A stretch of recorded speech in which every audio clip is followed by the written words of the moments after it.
The first case study I looked at was for Sparky Fire Pants Images. One approach that I've planned on having for my business is having it be small.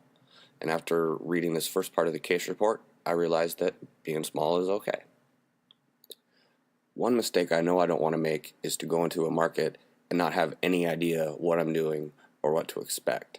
I know that's definitely not something I want. After reading this case study, I don't see myself changing my business model very much at all, only because they're really similar with a small business, deal with the same kind of people, just I think to a different outcome. One thing I want to incorporate in my business is his ideology about don't wait for perfect, it's never going to be.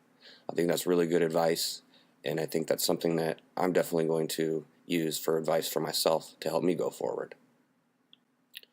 The next case study I took a look at was for Junsheen Photography. One approach that she had that really inspired me to look at my business differently is just her overall positive attitude, a love for what she does. I think that is important to love what you do. One lesson I really don't want to learn the hard way is, like she said, having to be your own boss, you have to be your boss. And that's a mistake I really don't want to make. I know coming up with some sort of system to manage my time is going to be very important. I don't think I would change my business idea at all after this one, only just because the ideas are just way too different. While mine is more of a company-oriented, hers seems to be more independent. It is important to understand that we can't do everything ourselves.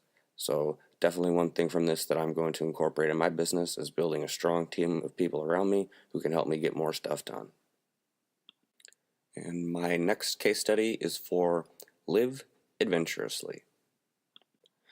One idea that inspired me to think of my business venture differently is to leave the comfort zone. It's important to be able to expand and grow, and you have to be willing to step out of that box to get more stuff done. While my business doesn't do manufacturing, the concept is still the same, to know the market you're getting into. I'd hate to go and offer a service that nobody wants, so let's do the research. I don't see myself altering my business idea at all. First, it's just a completely different business idea, a completely different concept, so I don't see any of this really working very well for me. Something I plan on incorporating into my business idea is knowing who my target customers are and what they want. That's the best way to run your business, and that's something I'm definitely going to include in mine. Created using Powtoon.